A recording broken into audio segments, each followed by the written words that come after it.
सभी का स्वागत है। मैं हूं सुमित और हफ्ते का आखिरी कारोबारी सत्र भारतीय बाजारों के लिए प्रॉफिट टेकिंग आज लेकर आया, जहां पे शुरुआती तेजी जो गैप अप शुरुआत हुई थी उसके बाद हायर लेवल से तेज बिकवाली देखने को मिली और एक समय में निफ्टी ने 16,909 तक के लोज भी बनाए, फिर लोअर लेवल से पुल बैक आया, वापस 17,000 के ऊपर निफ्टी पहुंचता हुआ दिखाई पड़ा। लेकिन फिर भी जो ट्रेड था ब्रॉडर मार्केट में वो आपको वीकनेस के साथ ही दिखाई पड़ेगा। मिड कैप दबाव में था, स्मॉल कैप दबाव में था, निफ्टी बैंक दबाव में था।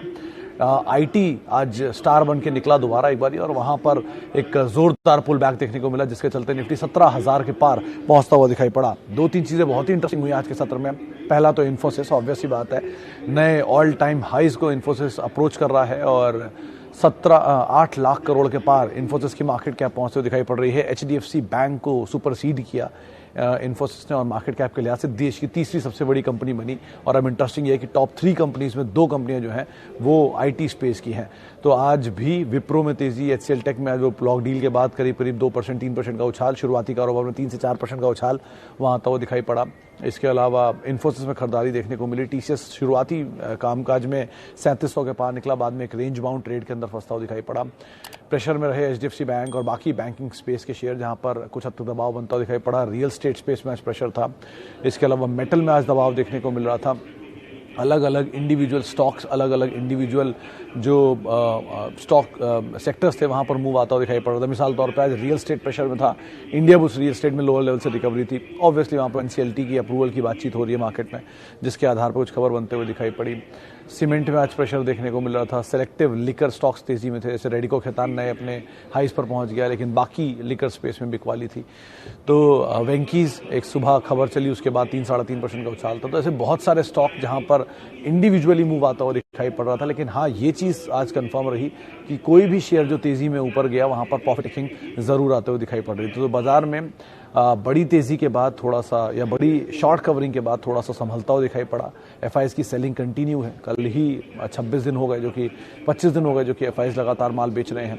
उसके अलावा एक इंटरेस्टिंग पार्ट ये भी है कि अब थोड़ा छुट्टियों के मोड में एफआईएस जाते हैं, या हम भी अब थोड़ा सा ईयर एंड और मोड में है, तो उस हिसाब से भी बाजार थोड़ा सा ढीला पड़ता हुआ दिखाई पड़ता है। वॉल्यूम थोड़ा थिन ट्रेड होते हैं। कल भी टॉप वॉल्यूम काउंटर जो था वो जी एंटरटेनमेंट था और करीब 1000 करोड़ के आसपास का वहां पर भी कामकाज होता हुआ दिखाई पड़ा। तो वॉल्यूम वाइज थोड़ा थिन ट्रेड कल के सत्र में भी बनता हुआ दिखाई पड़ रहा था।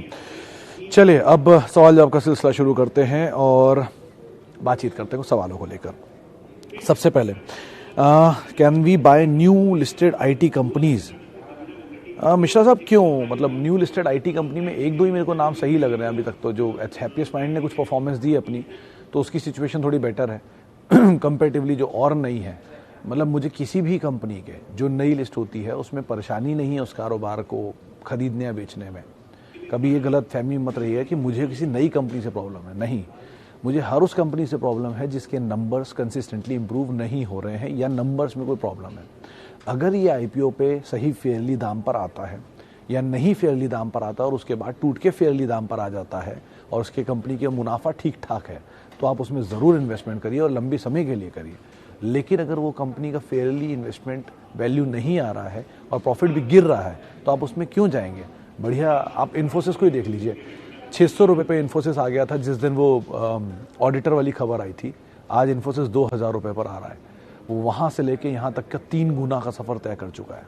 और ये कोई बड़ा दूर का मामला नहीं है, मुश्किल से 1-1.5 साल पहले की बात होगी। इन्फोसिस जैसा कंसिस्टेंट स्टॉक, टीसीएस जैसा कंसिस्टेंट स्टॉक, एचसीएल जैसा stock, Tech Mahindra, Mindtree, L and T Infotech, L and T Tech, ये कुछ ऐसे नाम है जो कंसिस्टेंट हैं, झटकों में नीचे आते हैं और किसी दिन सरक के वापस अपने हाई काट देते हैं। Tata Elxsi is one of them. तो आप ऐसे स्टॉकों को पकड़िए जिनमें क्या दिक्कत है। आज नहीं, आज महंगे लग रहे हैं, कोई बात नहीं, कभी तो सस्ते होंगे ही।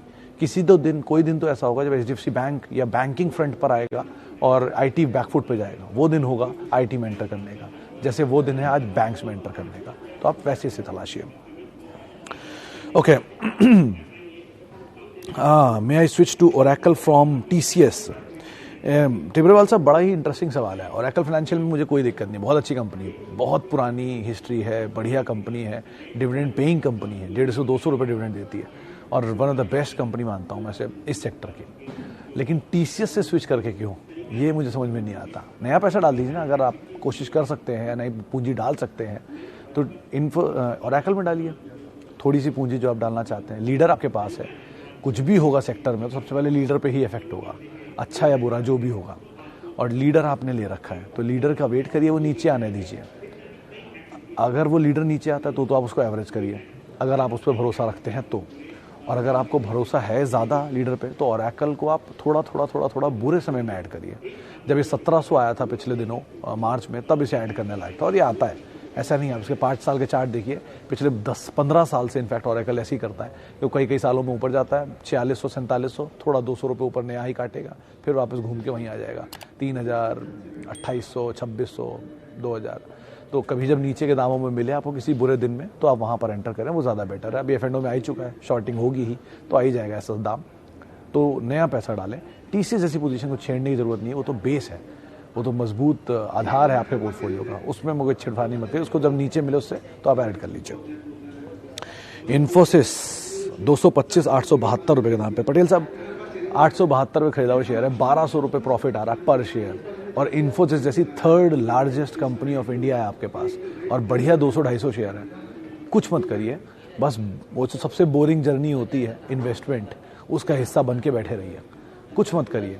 वो होता है ना, कुंडली मार के बैठ जाइए स्टॉक के ऊपर, कभी आपके दाम से नीचे आपको मिल जाए बुरे दौर में कभी, तो आप इसको और ऐड कर लीजिएगा। लेकिन ये लिजेसी है जो आपको पास करनी है अगली जनरेशन्स को, और अगर आपको ऐसे ही कोई और अच्छा स्टॉक दिख रहा है जो आपको लगता है कि इस तरह की वैल्यू जनरेट कर सकता है, तो उसको तलाशिए, नया पैसा डालिए, सेविंग करिए इंस्टेड ऑफ इसको निकाल के प्रॉफिट निकाल के किसी और में डालने की। छोटे मोटे 100-200 रुपये के इन्फोसिस ने कई बारी स्विंग दिए और बहुत लोगों ने उस स्विंग का फ़ायदा उठा के कुछ पैसे बनाए भी हैं। लेकिन ये जो वेल्थ क्रिएट कर रहे हैं आप, इस वेल्थ क्रिएशन की जर्नी का हिस्सा बनिए, छोटे मोटे स्विंग्स में मत फंसिए, आराम से बैठे रहिए। इन्फोसिस को अगर आप बिलीव करते हैं कि इसमें ग्रोथ स्टोरी है तो वो ग्रोथ स्टोरी आगे भी इन कैश होती रहेगी, बने रहिए। ओके, आगे बढ़ते हैं। असाही इंडिया ग्लास, कल भी ये सवाल आया था, मैं ले नहीं पाया था। हर्षद साहब, कंपनी तो अच्छी है, इसमें कोई दो राय नहीं है, मारुति जैसे क्लाइंट्स हैं इनके पास, लेकिन अब वो ऑब्वियसली बात है, जो क्लाइंट जो इनके पास है वो क्लाइंट के ही कारोबार में इशू आ रहा है, तो ये कंपनी भी क्या करेगी, इसलिए ये भी नीचे आ रही है। तो जैसे ही सिस्टम रिवाइव करेगा ऑटो का, वैसे ये भी रिवाइव करना शुरू कर देंगे। ये कंपनी बाकी जो सेक्टर हैं रियल एस्टेट जैसे, उनमें भी कामकाज करती है, लेकिन उनमें इनकी डोमिनेंस उतनी नहीं है जितनी, क्योंकि ये ऑटो में इनका ज़्यादा काम है, तो इसलिए ऑटो में ही इनको इम्पैक्ट आता हुआ दिख रहा है बिजनेस का। रियल एस्टेट में सेंट गोबेन का ज़्यादा काम है, तो उस पर अलग तरह का इम्पैक्ट आ रहा है। तो इसीलिए आप अगर ये सोच के बैठे हैं कि इसमें ऑटो की रिवाइवल होगा और तब काम काज आएगा, तो हाँ ठीक है, लेकिन अगर आपका नज़रिया मीडियम टर्म का नहीं है तो आप मोमेंटम को चेज़ करिए, उसके हिसाब से कॉल ले सकते हैं। If face value of share is 1 in future it can't split.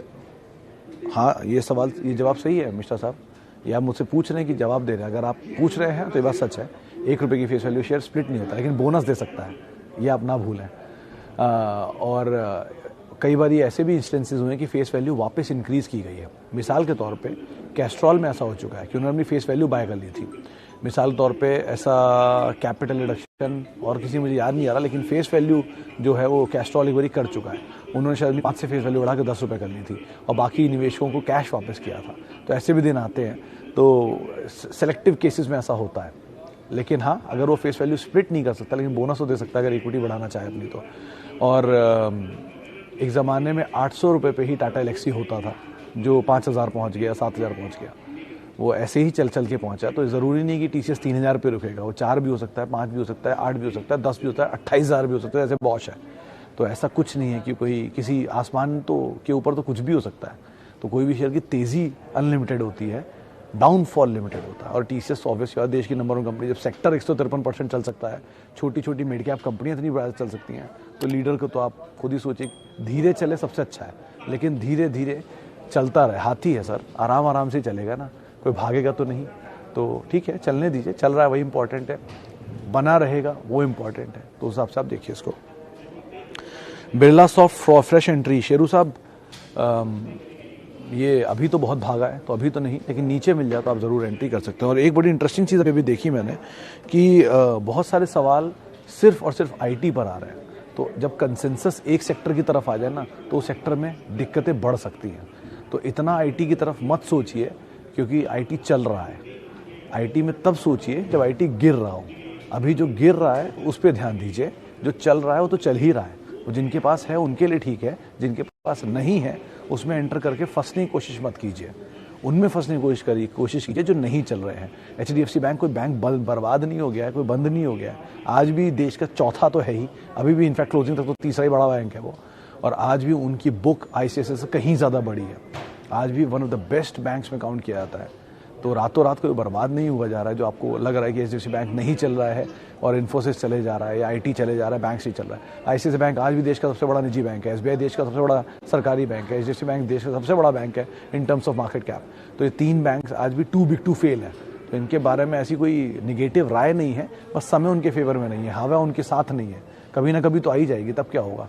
तो बुरे दौर में ऐसे स्टॉक को एक्यूमुलेट करिए जो बढ़िया है, अच्छे दौर में वो परफॉर्म करते हैं, उस हिसाब से आप सोचिएगा। ओके आगे बढ़ते हैं, चलिए। शिल्पा मेडिकेयर सर ऊपर के एंड पे हैं आशीष जी, आप थोड़ा तो अभी तो बने ही रहिए, लेकिन बहुत ज़्यादा नहीं, मीडियम टू थोड़ा सा अगर प्रॉफिट आपको रीजनेबल प्रॉफिट मिले मिडियम टर्म के लिए होल्ड करिए तो आप निकलिए। कैंसर मार्केट में इनका एक अच्छा होल्ड है, जिसके ऊपर जानकार इस पर काफ़ी बुलिश भी हैं, लेकिन इंडिविजुअल स्टॉक की काफ़ी प्रॉब्लम है, इसकी वजह से शेयर नीचे आया था झटके ले दे के। तो बेटर ये है कि 2-3 क्वार्टर के नंबर देखते रहिए, अगर मूव मिलता रहेगा तो आप ज़रूर इसमें बने रह सकते हैं, लेकिन अदरवाइज मीडियम टर्म ही रखिएगा, बहुत लॉन्ग टर्म का होराइजन मत रखिएगा। ओके शिवम साहब, what is the negative view on Nykaa? Beauty has future. I know beauty has future, लेकिन ब्यूटी में नायका हैज़ फ्यूचर कि नहीं, ये थोड़ा कहना मुश्किल है। दूसरी चीज़, ब्यूटी हैज़ फ्यूचर को मैं कैसे समझाऊँ? Beauty lies in the eyes of beholder, सुना नहीं आपने? तो किसके लिए ब्यूटी क्या होगी और किसके लिए ब्यूटी क्या होगी कहना मुश्किल है। लेकिन खैर, नायका अगर ब्यूटी इज़ द फ्यूचर तो सिर्फ इतना हो जाए कि वो कंपनी जो आज 1 करोड़ पर क्वार्टर कमा रही है वो 50 करोड़ पर क्वार्टर, 30 करोड़ पर क्वार्टर, 20 करोड़ पर क्वार्टर या 10 करोड़ पर क्वार्टर कमाने लग जाए तो इट हैज़ अ फ्यूचर। लेकिन अगर, और वो भी सिर्फ ऑपरेशनल धंधे पे, उस पैसे में नहीं जो IPO पे आया है, अगर ऑपरेशनल धंधे से इतना पैसा आ रहा है तो फ्यूचर है, कोई दो राय नहीं है। लेकिन अभी 1 करोड़ के प्रॉफिट पे 1 लाख करोड़ की मार्केट कैप अभी थोड़ा सा डाइजेस्ट नहीं हो पा रहा है। क्या होता है कि चलिए 2000 का शेयर 4000 हो जाएगा, वो मिस हो जाएगा, फाइन, हम गलत हो जाएंगे, फाइन, ये भी मैं मानता हूँ कि गलत हो सकते हैं। लेकिन अगर वही 2000 के शेयर आपने ले लिया और वो 6 महीने 1000 रुपये काट गया तो आपके लिए दिक्कत दे सकता है, ये सिचुएशन थोड़ी ट्रबल्ड हो सकती है।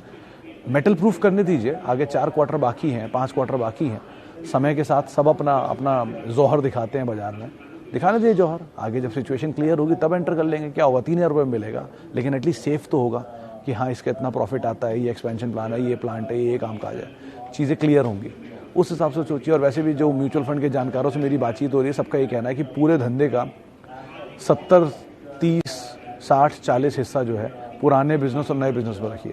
तो आप दोनों को एक ब्लेंड बना लीजिए, और अपने नए ब्लेंड में अगर आप डालना चाहें तो नायका को ज़रूर डाल सकते हैं।